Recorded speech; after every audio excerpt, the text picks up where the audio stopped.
Ako yun lang, ito, usapan na tong, usapang diretsahan.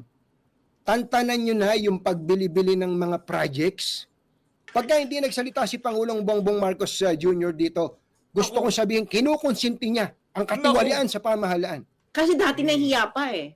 Yes, Nahi, yes. merong tinatablan pa sila ng hiya. Pero ito, wala nang hiya. Kita Garapalan mo, na. Mm. pupunta ka ng isang lungsod. 3 billion para sa inyo. Kumusta ho kayo lahat dyan mga kababayan? Welcome back sa PH Update. Muli ho tayong nagbabalik sa panibagong reaction video. Dito sa video na to, pag-usapan ho natin ang mga punto de vista nitong si Kato Nying. Ha? Para ho doon sa mga kababayan natin, mapahanggang sa ngayon, bilib na bilib dito sa administrasyon na to. Galing na ho mismo sa isa sa mga kilalang taga-suporta ng administrasyon ni Marcos Jr. na reporter, itong si Kato Nying. Galing na ho mismo sa kanya. Napakagarapal ng korupsyon ngayon sa ating bansa. Kaya para doon sa ating mga men in uniform, especially para dito kay Chief of Staff Browner, kung ang inyo ho talagang loyalty sa saligang batas, wala ho ba kayong gagawing aksyon base dito sa mga sinasabing banat nitong si Kato Nying na napakagarapal ng korupsyon ngayon sa ating bansa? At kung sakali itong si Marcos Jr. Hindi ho kukundinahin itong korupsyon na nangyayari ngayon sa ating bansa, ibig sabihin kinukonsinti ho niya ito. Pero bago natin umpisahan ang ating talakayan, by the way, pag-uusapan din ho natin ang pagbisita nitong si Senator Amy Marcos manggagamit dito kay Vice President Sara Duterte. Dito kay Attorney Zulaika Lopez. Kung bago lang ho kayo sa PH Update, isang like at isang subscribe lang ho, masaya na ho tayo dyan. At sa mga gusto sumali sa ating community, alam nyo na ho gagawin, i-click nyo lang ho yung join button sa baba para kayo ho ang pinakaunang makakita sa ating mga reaction video. No? At sa mga di pa nakasubscribe, napakabilis lang kung pindutin yan. Mga 2 seconds lang ho, 1. Pindutin nyo na ho, subscribe ho. Ganun lang ho kadali. Sa mga hindi pa ho nakasubscribe, sa mga nakasubscribe na, hindi nyo na ho kailangan pindutin yan. Ayun na nga mga kababayan, kagaya ng aking pinangako kahapon, dahil hindi ko ho napasalamatan yung mga kasama natin na talagang todo kong makasuporta sa ating mga ginagawang reaction video. Gusto ko ho munang i-shoutout yung mga nagbibigay kulay dyan sa ating comment section. Medyo madami-dami ho ito, pero bibilisan lang ho natin. Mega love shoutout dito kay Rina Balarmino, maraming salamat ho. Rina Balarmino, maraming salamat ho sa pakulay sa comment section. Mega love shoutout. Mega love shoutout din ho dito kay Wilma Blair. Maraming salamat. Mega love shoutout. Palakpakan ho natin itong si Wilma Blair. Mega love shoutout din ho dito kay Lorna Forgasan, maraming salamat ho. Thank you ho sa inyong pakulay na yan. Mabuhay ho kayo. Mega love shoutout din ho dito kay Madam Teresita Lizada. Mega love shoutout, Mama Teresita Lizada. Maraming salamat ho. Mega love shoutout dito kay Ma'am Zenaida White. Ma'am Zenaida White, maraming salamat ho. Ingat ho kayo dyan sa New Zealand. Palakpakan ho natin itong si Ma'am Zenaida White. Mega love shoutout din ho dito kay Banateras Sara May 31. Maraming salamat. Mega love shoutout Ma'am Banateras. Maraming salamat ho. Mega love shoutout din ho. Siyempre, hindi ho pagkapakulay ng usapan, hindi ho mawawala dyan itong si Ma'am Marisa yan. Ma'am Marisa yan, maraming salamat ho sa pagsuporta sa PH Update. Lagi ho yan si Ma'am Marisa yan, no? Mega love shoutout din ho dito kay Mama Lynn Ancheta. Ma'am, maraming salamat ho. Mag-ingat ho kayo sa Amerika. Salamat ho sa $5. Mega love shoutout din ho dito kay Francis M. Maraming salamat ho. Ingat ho kayo dyan sa Canada. Mega love shoutout. Mega love shoutout din ho dito kay Kid Lilbit. Maraming salamat ho, Kid Lilbit. Mega love shoutout. Salamat ho sa $10. Mega love shoutout din ho dito kay Phil Canada Family Vlog. Ay, naku po, suki din ho natin yan. Maraming salamat. Salamat ho sa 7 Canadian dollars. Mega love shoutout din ho dito kay Sir Robert Vileza, maraming salamat ho. Maraming salamat sa 5 pounds. Palakpakan ho natin itong si Sir Robert. Maraming salamat ho. Mega love shoutout din ho dito kay Mama Elizabeth Linsangan. Mega love shoutout ho. Palakpakan ho natin. Mamaya na ho yung iba mga kababayan. Medyo madami ho kasi. Next video na ho natin o mamaya pag gitna nitong video na to magsha-shoutout ho tayo ulit. Heto na ho mga kababayan, di na ho natin patatagalin to. Umpisahan ho natin ang ating talakayan dito sa pagbisita nitong si Senator Amy Marcos dito kay Vice President Sara Duterte at dito kay Attorney Zulaika Lopez. Ito ho mga kababayan. Grabe naman yan. Helicopter ha. Oh. Inalaw natin. Ayun oh. Grabe naman yan. Ibang klase ho talaga. Laks ng datingan oh. Alam mo, Senator Amy, eto ha, mababanatan na naman to si Senator Amy. Kawawa naman siya kay PH Update. Bumibisita lang siya kay Bibi Sara. Mababanatan pa siya. May dala-dala pa talagang bulaklak. Ayun ho si Manang Amy Marcos. Ito lang ha, Manang Amy, alam nyo ho, kahit hindi nyo ho dalhan ng kung ano-anong kapritswan, hindi nyo ho bigyan ng kung ano-ano, yang si Attorney Zulaika at itong si Bibi Sara, hindi niya ho kailangan yan. Ang kailangan ho niya matigil yung walang humpay na pag-atake ng inyong kapatid at pinsan sa opisina ng pangalawa sa pinakamataas na pwesto sa ating bansa. Yun lang ho ang kailangan ni Bibi Sara. Hindi ho niya kailangan yung mga kaartihan na yan. Pabukay-bukay pa kayo dyan. Hindi kailangan ni Bibi Sara yan. Ang kailangan niya, kausapin niyo ho yung inyong kapatid na bangag at inyong pinsan na bangag, itong si Tambaluslos, natigilan na yung walang humpay na pag-atake kay Bibi Sara. Anong sabi ho nitong si Vice President Sara Duterte? Gusto ko lang naman magtrabaho, tapusin nyo na yung mga kalokohan nyo na yan dyan sa House of Representatives. Kaya, kahit anong gawin nitong si Senator Amy Marcos, wala hong bumibilib sa kanyang mga pinaggagawa ngayong mga panahon na to. Yung pabisita-bisita niya na yan, padala-dala niya ng bulaklak dito kay VP Sara, dito kay Attorney Zulaika. Wala akong kakwenta-kwenta yan. Yan lang akong masasabi natin. Well, maraming salamat. Naalala mo itong si VP Sara at itong si Attorney Zulaika. Pero ang kailangan ho nila ngayon, matapos na ang kahibangan na pinaggagawa ng iyong kapatid na si Marcos Jr. at ang iyong pinsan na si Martin Tambaluslos Romualdez. Kausapin nyo ho. Yun hong pinakamalaking maiaambag, maitutulong nyo dito kay Vice President Sara Duterte. Pagka hindi nakinig sa inyo, panganay ka na, batukan mo yung kapatid. Hindi, wag naman batukan. Kawawa naman. Kahit paano pa naman yung si Senator Amy, mahal na mahal niya yung ano niya yung kanyang ading na bangag. Senator Amy, yun na lang ho. Tigilan nyo na ho natin yung mga kaartihan na yan. Wala akong bumibilib sa ating mga kababayan dyan sa mga galaw nyo na yan. Dito sa bahagi ng video ho natin na to, syempre, no, hindi ho natin pwedeng hindi talakayin yung mga punto de vista nitong si Kato Nying. Napanood ho natin to kaninang umaga. Meron lang ho tayong inasikaso, kaya ngayon pa lang ho natin matatalakay ito. Sana ho natin mga kababayan, napakaganda ng mga punto de vista nitong si Kato Nying. Kapag ang presidente, hindi ho niya kinundina ang napakagarapal. Kasi in-splice ho itong video nitong si Kato Nying. Kaya yung iba ginamit ho nila, kumbaga yung buong konteksto ng mensahe niya, hindi ho nila, marami hong hindi nakaintindi kasi in-splice para ho maintindihan natin na sabay-sabay. Pakinggan ho natin mula kung ano ang bago siya umabot doon sa usapin na yun, kung ano ba ang tinalakay nitong si Kato Nying. Okay, umpisaan ho natin doon. Ito, pasadahan pa ho natin na mabilisan, ha? Itong si Ma'am Arizayen. Ma'am Arizayen, maraming salamat po. Maraming salamat. Mega love shoutout 9 hours ago. Salamat po sa pakulay. At dito kay Ma'am Jack Taylaran, maraming salamat po sa $2. Mega love shoutout. At dito kay Nelin Velasquez, maraming salamat to sa 15 Hong Kong dollars. Mega love shoutout to. Mag-ingat to kayo dyan sa Hong Kong. Sa lahat ng OFW natin na talagang napakatindi kong sumuporta. Sa mga hindi ho natin nabati, pasensya na ho, sa susunod na video talagang raratsadahin ho natin lahat ng nagpakulay sa ating mga video. Maraming salamat ho mga kababayan. Ito, umpisa na ho natin to dito kay Kato Nying. Ito, game. Presumption of ang presumption natin may regularity sa pagtatrabaho po nila. So, yes, nabuksan ni VP Sara, pero this should not stop with OVP. Dapat lahat ng may confidential funds, daan-daang milyon, bilyon piso, ginagastos lang po nila sa ganyan. Yun. Okay, walang problema. Sang-ayon ho tayo dyan. 10,000%. Kato Nying, suportado namin kayo dyan sa banat nyo na yan. Tama yan. Yan din ang tayo ni Congressman Rodante Marcoleta.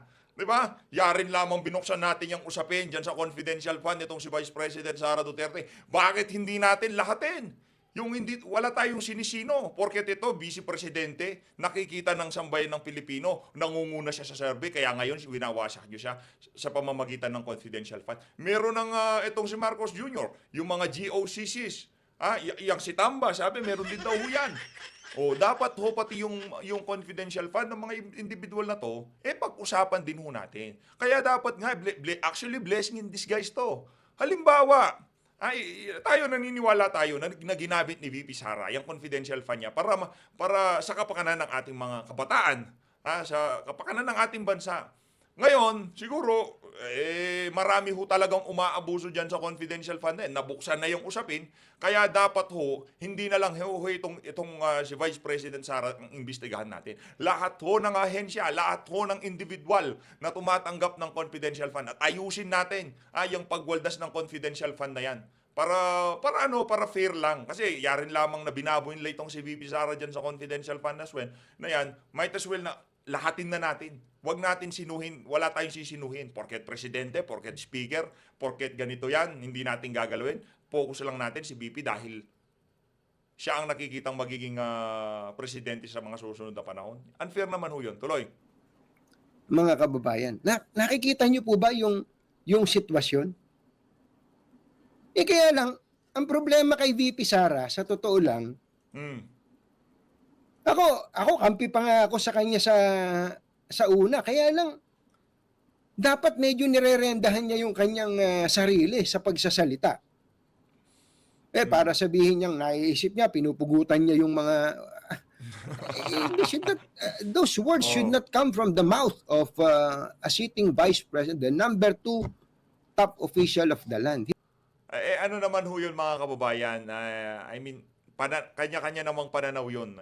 Pananaw yun ni Katonying at base naman sa pananaw natin, okay nang palamura ang isang presidente o vice-presidente basta yung pagtatrabaho niya talagang nakikita at nararamdaman ng ating mga kababayan. Kung meron naman ho tayong namumuno ngayong mga panahon na to, di nga nagmumura, napaka-formal, napaka-decente, yung kaliwat kanan naman ho ang korupsyon, doon na ho ako sa palamura. Yung palamura, kung ano pa yung mga lumalabas sa bibig niya, okay lang ho yun. Si Tatay Diggs nga, di ba, presidente itong si Obama, ano sabi niya, Obama, go to impyerno. Ito sa'yo, go to impyerno. Mga ganun salita, pero ramdam ng mga Pilipino, yung dinalang reforma nitong si dating Pangulong Rodrigo Duterte. Ito hong kay VP Sara. Yun lang hong problema natin, no? Pinilit ho niyang hindi magmura, magpakadisente kasi tama nga naman yung may punto. Yung kritisismo na pangalawa sa pinakamataas na opisyal, dapat maging role model ka ng mga kabataan, naging Department of Education Secretary ka, dapat di mo sinasabi yung mga, okay, bigay natin sa kanya yun. Pero base sa mga kaganapan ngayon, mas pipiliin na majority sa mga Pilipino, pipiliin yung palamurang opisyal kaysa doon sa disente, kaliwat kanan naman ng korupsyon. Tuloy. Hindi po bagay yun eh. Diba? Yung mga ganon, salita ng kanyon salita ng napipikon no? Totoo naman. Salita ng napipikon. Sino ba naman di mapipikon? Ino-oras-oras ka may bagyo para hindi mapuna yung kakulangan ng pamahalaan, itatapal si VP Sara.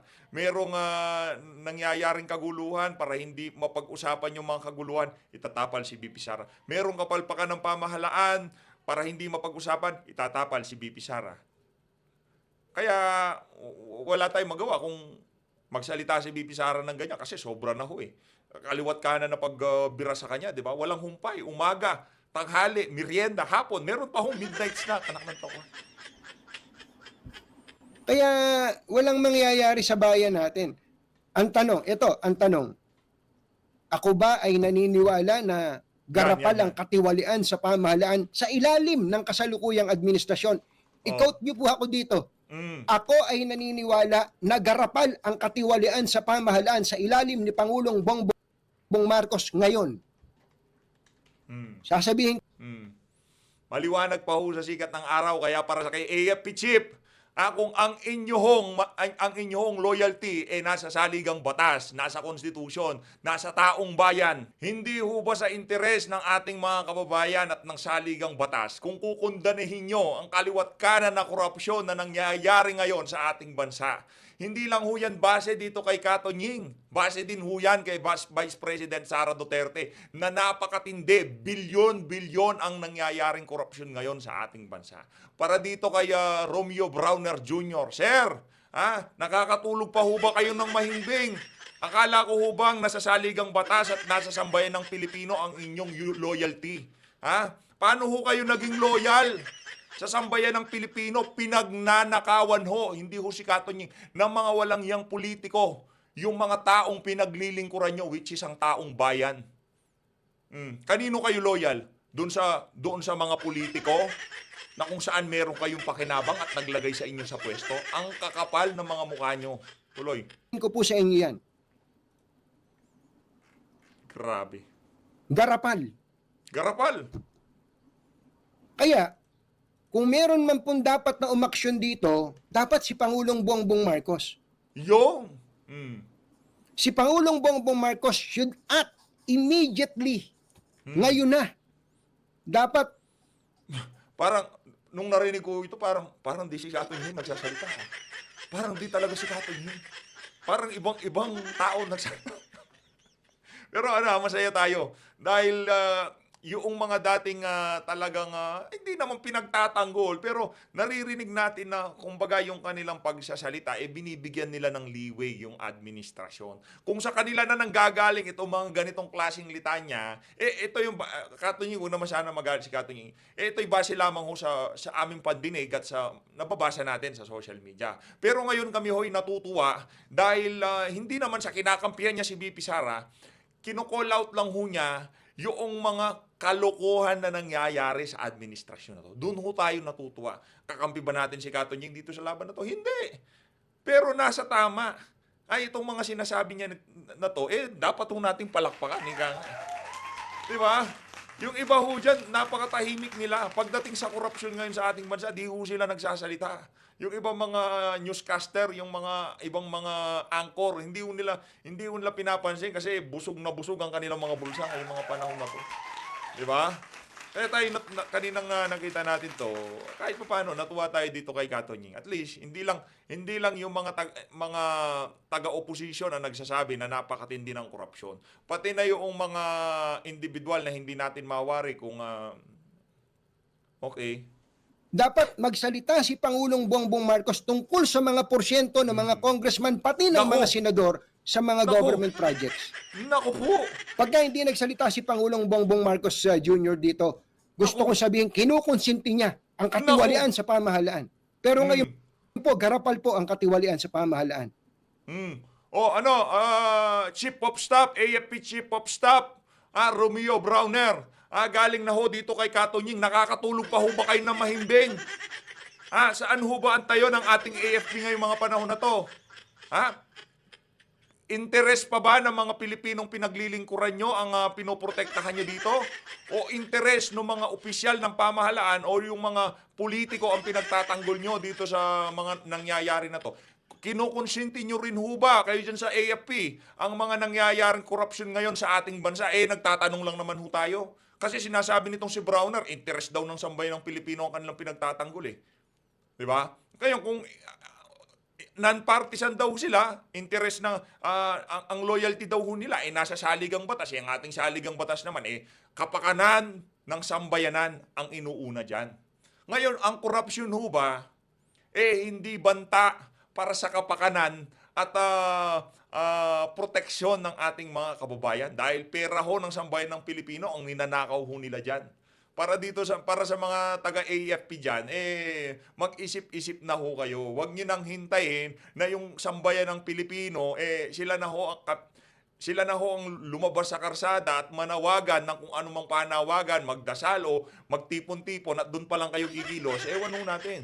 At kung sakaling lumabas sa karsada ang sambayan ng Pilipino para ipanawagan na matigil ang napakatalamak na korupsyon sa ating bansa at hinarang ho sila at kinontra sila o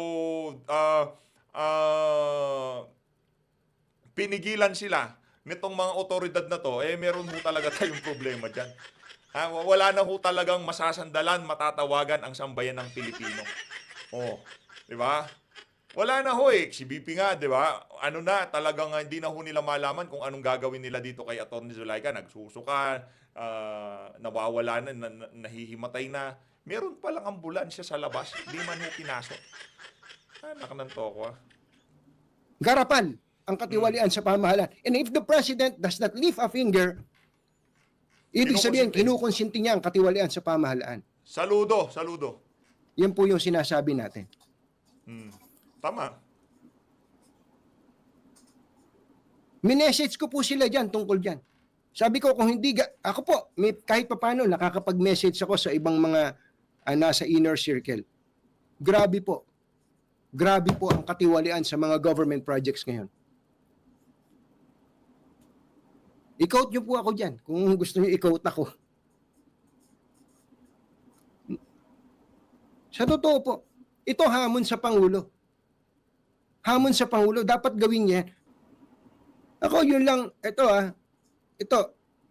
usapan na tong, usapang diretsahan. Tantanan nyo na yung pagbili-bili ng mga projects. Panahon pa ni, alam ni Pangulong Duterte to, panahon pa niya. Yung mga kongresista, binibenta nyo yung mga projects. At nagpatuloy ito ngayon. Pagka hindi po nilubayan yan, ito pong mga bili-bili ng project na yan, maniwala kayo, we are going to the dogs.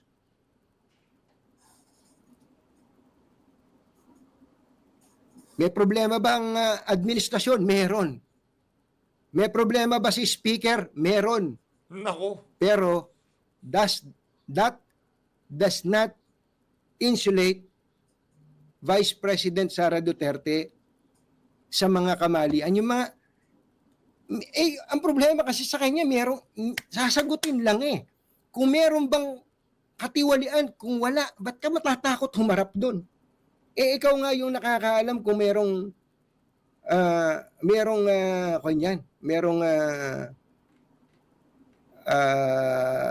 katiwalian yan o wala.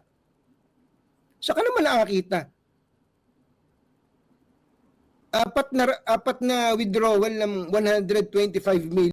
Dito sa bahagi ng video na to, mga kababayan, alamin ho natin kung ano yung mga kaganapan sa mga nakalipas na oras dito kay Ma'am Joey, Ma'am Sasa, dito kay Sir Evie Hugalbot. Ito mga kababayan, panoorin ho natin to. Ko rin mag-live at papauwi na ako. I think around 11 or 12 yata yun ng gabi. Kinatok na nila si Attorney Zulaika. And they wanted to bring Attorney Zulaika to the Women's Correctional. And so, Attorney Zulaika, who are in a very, very bad mental state already. Alam mo, yung nakakadiri, yung mga dito, yung disrespect. Nakakadiri yung disrespect dito. Kaya nga makikita nyo, no, ang sinasabi ng mga tao is mag-aano ba ng martial law si BBM, ganyan, para humaba. Hindi niya na nga kailangan ng martial law para magawa niya yung mga nagagawa niya. Ang kailangan na lang niya ay Martin Law in aid of legislation. Kailan kayo nakakakita ng ganitong move na in aid of legislation? Diba? Na this is not, we are not in a normal situation. Kaya hindi yan mag ng martial law, kasi ang martial law mata-challenge ito sa Supreme Court. Yes. Itong Martin Law, hindi ito nata-challenge sa Supreme Court. Actually matagal si Cassie Ong nga eh. Cassie Ong po ay nakakulong sa correctional, hindi pa lumalaya just for contempt. Yes. Ang House in aid of legislation. It's not even a criminal prosecution. It's not a criminal court. The punishment for contempt in a legislative hearing is not supposed to be punitive. Yes. It's not ang contempt sa legislative, hindi po ito katulad ng contempt of court. Okay? Yes. Dahil ang korte po, they are the ones given the power to actually interpret the law and to determine the punishment. Itong legislation, hindi po ito this is not a court, it's a kangaroo court, and now it's a Martin's court. So it's Martin's law at work. Hindi nila kailangan ng martial law. Okay, Joey, continue.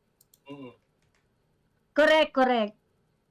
And actually, yung mga nagtatanong nga, na, Miss Joey, magde-declare ba ng martial law si BBM? Magde-declare ba? Mga bakla, we are already in it. Yes. We are already in it. Yung blatant violation ng mga karapatan natin, they already did that to SMNI, to KOJC, Correct. to Doc Lorraine, Ka Eric, to everyone, to SAS, to everyone who they disagree with. Wala nang respeto, wala nang yung abuses ng martial law noong 70s, ginagawa nila ngayon without the declaration of martial law. They are They just also want everyone. they're also trying to punish businessmen. Okay? Honest businessmen, they're also trying to punish them. Mga malalaki at saka mga medium-sized na mga businesses na mga enterprise. They're also trying to, up their tax collection several notches and use it as a leverage para pahirapan yung mga business people natin. Tama. That, I think, is the most potent example ng martial law. At ang Yes, pinapahirapan nila, yung mga maliliit, yung kompetensya ng mga kabarkada nila. Nagigets nyo na. Di ba? Kita nyo, sino ba nagtatanggol ngayon? Kay Mar. Ang ibig sabihin ko po ng Marcos Araneta Romualdez. Tawag po na kay Mar. Puwersa ni Mar. Okay? Marcos Araneta Romualdez. Everybody, Mar. M-A-R. Marcos Araneta Romualdez. Okay? Ngayon, ang eksena nito, they have already monopolized. The Marcos Araneta Romualdez did what Marcos Sr. did without declaring martial law. Ano ito? Romualdez already quote-unquote owns a lot of media. Meron siyang joint venture. Meron joint venture ang kumpanya ng Romualdez family sa ABS-CBN. Yung sa News 5. And ang chismis, hindi ba? Ang mga Marcos meron silang share sa GMA na 30% na pilit idinideny. Nakuha na rin nila. So nagawa na nila yung nagawa ni Marcos Sr. without declaring martial law. Ngayon, ang tanging balakid na lamang sa kanila ay isa lang naman, ang mga Duterte sa kanilang patuloy na pagkamkam ng kanilang salapi at pagbawi uli ng kanilang ninakaw na pera sa taong bayan noong unang panahon ng kanilang tatay. That is the truth of it. Why do you think they would fight tooth and nail in order to remain? Because they would like to unfreeze the frozen assets. This is their only opportunity. They will gurgur for this. Okay? They will gurgur for this because the money that they would like to be back is humongous. Okay? Humongous. It's about 4 billion, 64 billion USD. About 64 billion US dollars. Yes, legit po na may... Ano ba? It's legit na meron silang frozen assets sa ibang bansa. 64 billion! Anak ng toka. Laki hong pera niyan, ha? That's why Amerika at iba pang NATO countries, sa United States, Switzerland, Belgium. That is concrete. Si Imelda na mismo umamin yan before. Ano ba? Kaya tiniis nila yung 36 years na pagkukutsa sa kanila because of that amount. That's humongous amount. That amount, that is a humongous amount. Hindi pa nila nababawi. Ang nababawi pa nga lang, 128 billion pesos. That's how much. That's only about 3 billion US dollars. No? Or less, no? Yes. And yaan ang kanilang target, ang mabawi nila. Hindi natin nga nila alam. Paunti-unti nilang nababawi yan. Pero ang chika, they need 18 years to fully get everything. And of course, they need to follow the bidding of the United States because it's the United States that actually unfreeze these frozen assets. Tama. Mhm. Tama. Mhm. Correct. Ayun. So, it has been very, very clear, ano? And, na ganun, meron talaga tong, meron talaga tong concession with the US. Americans. And, of course, the intention of this administration to get all the things that they stole. Ngayon, ang tawag dito, so balik lang tayo dun sa aking walkthrough. Sige. So, Okay. noong kagabi na, not kagabi, nung Friday ng gabi, yung hating gabi ng Friday.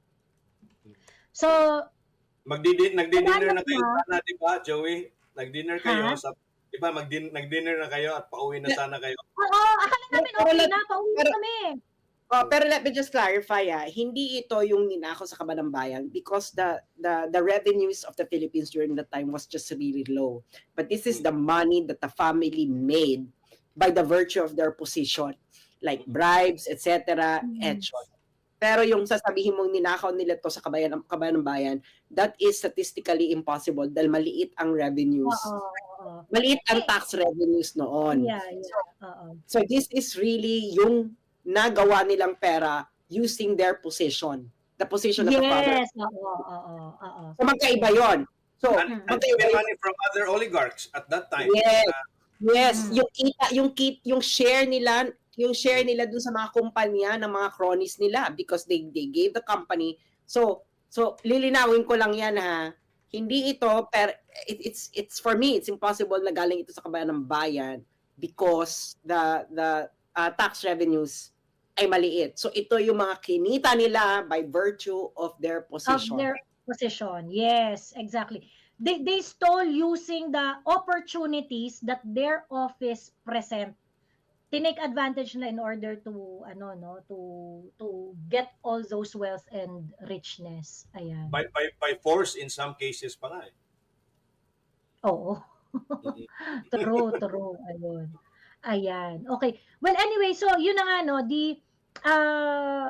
after nun, walang ganap after ang press con ni Inday, ganyan. Well, galit yung mga tao, bad trip, at naiintindihan ng karamihan na, na sobrang it's really stomach churning that they can do this kind of disrespect of rights to to Attorney Zulaika, and coming from a government na walang ibang sinabi kundi rule of law. Kailangan, gusto nyo nga pasunurin yung China based on rule of law Diba? Mga putang ina nyo. Diba? Yan yung mga drama ninyo. Parang rule of law tayo, ganyan. And coming from this House of Representatives, the 19th Congress, pinaka-corrupt na Congress sa lahat. Na hindi, bantayin natin mga pera. Ang pera ng bayan, kinemi, parang ulol ninyo. Hindi, Anyway, alam mo kung bakit nakakasuka tong Congress na to. Dahil hindi na nila tinatago. Tama. At Garapal wala na silang hiya. Kasi dati nahihiya pa no? Like for example, nung kay Aquino, kahit naman kay Duterte may corruption, nahihiya pa sila. Yes. Merong tinatablan pa sila ng hiya. Pero ito, wala nang hiya. Kita mo, pupunta ka ng isang lungsod, 3 billion para sa inyo. But that's not an actuation of someone who's not corrupt. Hindi ganoon ang pag-disperse ng pera. 3 million sa inyo. 2 billion sa inyo. Yes. And then you have those people in Congress, no, both senators and congressmen, na may sarili-sarili ng mga kumpanya benefiting from huge contracts from the DPWH, the DOTR, and whatever agency of government there is. Nung una, pinoproxy pa nila yan ng ibang tao talaga, kaibigan, kakilala. Ngayon hindi na. Talagang nakapangalan sa mga kapatid. kagaya ni Rog Gutierrez, tatay niya. Yes. Oo. Rog Gutierrez, one rider party list. na merong 2.077 billion government contracts ang kanyang Grabe tatay.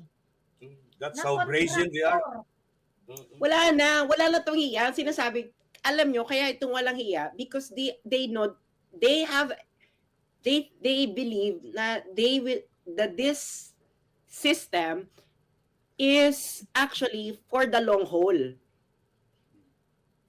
And kaya nga nila pinababagsak si Duterte. Kasi alam nila, ang malakas for 2028, Duterte. So, ayaw nilang matapos ang ubus-ubus biyaya na eksena. Nagigets niyo? This is all about the greed. Right. Okay? This is greed at work. Nakikita nyo na. Ayaw nila yan. Kasi nung panahon ni Digong, hindi sila makaporma. Do you remember na yung may insertion doon na hindi inapprove ni Duterte? How much was Yes. that? It was 90 billion? Yeah, 90. About 90 billion. Nung panahon ni Duterte, may gustong i-insert ang mga congressman. Hindi vinito ni Digong. Yun, naintindihan nyo na. Pinuri pa siya doon ng ibang mga kakampings. Hindi ba? I believe pinuri ata siya doon ni Solita Monsod or somebody else. Pero pinuri siya doon kasi hindi niya pinayagan yung insert 91 billion. Hindi niya pinayagan. Okay. Nung panahon ni Digong, napababa, hindi nawala. Hindi ko sinasabing magandang, hindi nawala ang corruption. Pero napababa ang mga commission. Brahan. Napababa siya from 5% from the usual 30%, napababa siya to 5 to 10%. Alam yan ng mga contractors, alam yan ng mga may sa gobyerno. Alam nilang lahat yan. Kaya gustong-gusto nila si Digong noon dahil yung mga may business sa government, hindi napababa yung komisyon na hinihingi sa kanila. Nagigets yun na. So, they are happy. Okay, they are happy. Ngayon, ano ang revelation ni Magalong? 45%. Grabe. Right. True. Ayan. Kuya, And you wanted to some are say even something? 50% or even more, ha? Pero yung ano diyan, ang nakakalula diyan ay yung ghost project talaga. Na wala talagang mismong proyekto, ha. Kubra lang talaga. Kubra lang talaga. Dati, pinapadaan pa nila sa mga taong katulad ni Napoles. Ngayon, hindi na. Sila na. Rekta na. Rekta na. Wala nang ano-ano. Parang nanto ako. Correct, Napakagarapal correct. talaga itong mga walang Ayun. yan to. So anyway, di yun na nga, midnight ng Friday, kinakatok na si Attorney Zalica ng mga ng Sergeant at Arms ng House of Representatives because they wanted to take her to Women's Correctional. Okay? And so si Attorney Zalica naiiyak sa galit, talagang it was so unacceptable. Yun tayo nga hindi tayo yung dadalhin sa correctional. Galit na galit tayo eh. Imagine sa kanya, karapatan niya, rights niya. This woman na miyembro ng ating IP at alam naman natin ang danas ng mga IP dito sa bansang to. 'Di ba? Peripheralize buong buhay ng mga yan, pinaglalaban nilang karapatan nila. And nandito na sila, these people are already up there. Yung katulad ni Attorney Zalica na IP, abogado, prominente, and yet makaka-experience pa rin ng ganyang klaseng disrespect. Kaya sa totoo lang ako, I can understand yung breakdown na yan ni Attorney Zalica. You are an IP. Buong buhay mo discriminated ka. Buong buhay mo tinataasan ka ng kilay. Tapos you are already a lawyer. You've served your country already. Ang dami mo nang na-achieve, nandun ka na sa tugatog. And your rights is still going to be disrespected like that? Sino hindi mababaliw sa galit dyan? Diba? And not only that, Joey, they did it insidiously under the dead of the night. Imagine serving an order transferring you to a BJMP-run facility only for convicted criminals in the middle of the night. At doon na nila pwedeng gawin yung hocus-pocus nila na Oo. pategi. Kung ayaw mong mategi, nandiyan ang mga titegi sa'yo. Saan ba sila kumukuha ng tumitegi? Mga preso po ang mga hired. Nagigets ninyo?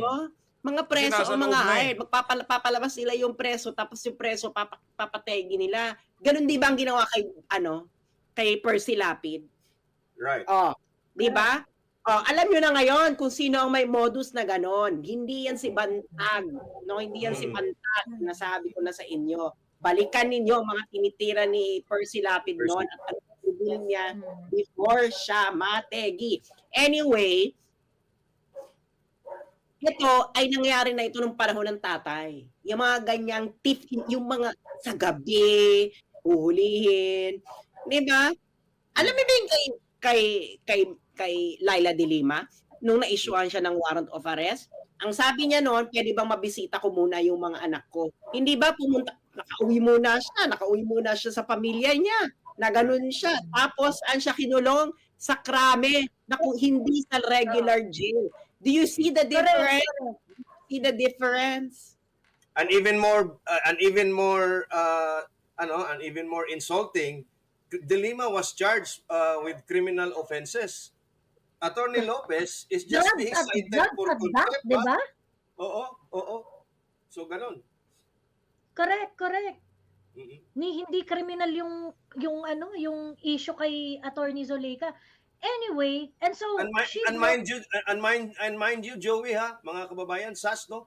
The contempt citation ends tomorrow. correct.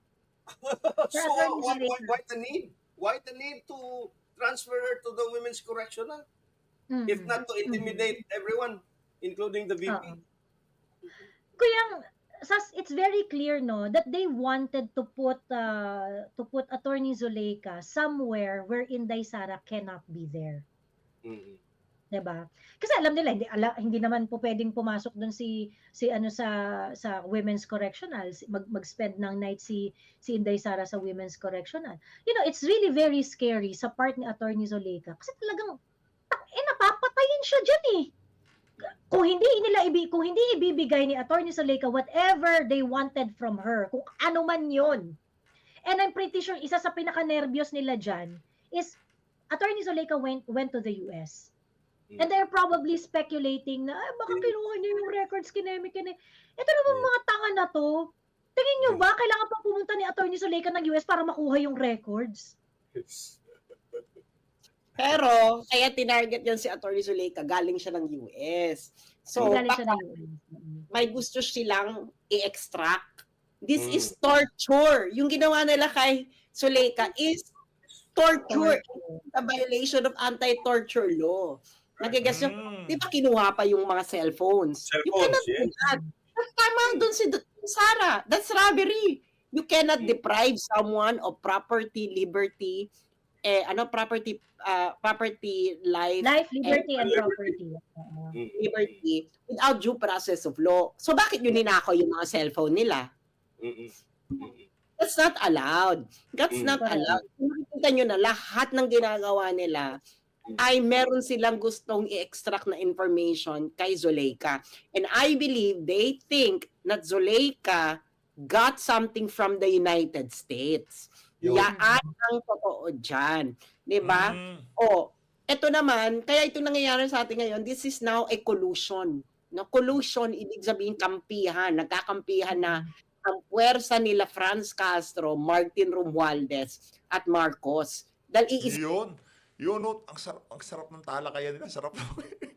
Ayun na nga mga kababayan, tutuloy natin na to. Ang dami nating natututunan. Iba klase talaga itong si Ma'am Sas, Ma'am Joey at itong si Sir E.B. Golbel. So always, maraming salamat to sa pagsuporta. Mag-ingat po kayo lahat. Mahal natin ng Pilipinas. By the way, meron ho palang, teka lang. Kailangan ho natin na pasadahan na mabilisan ito. At papasadahan din ho natin mamaya ito. Itong,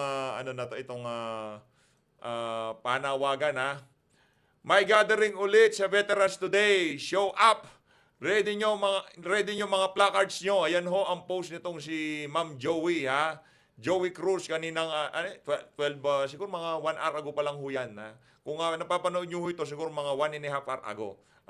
Noong pinost itong si Ma'am Joey, itong kanyang ano na to. Meron daw hong gathering dyan sa veterans. Yung mga malapit lang ho dyan, magtungo ho kayo, no? Makiusaw ho tayo dyan sa mga gaganaping pagkilos at pagtitipon para sa pagpapakita ng suporta dito kay VP Sara, dito kay Attorney Zulaika Lopez. Ito na, maraming salamat po. Mag-ingat po kayong lahat. Mahal natin Pilipinas.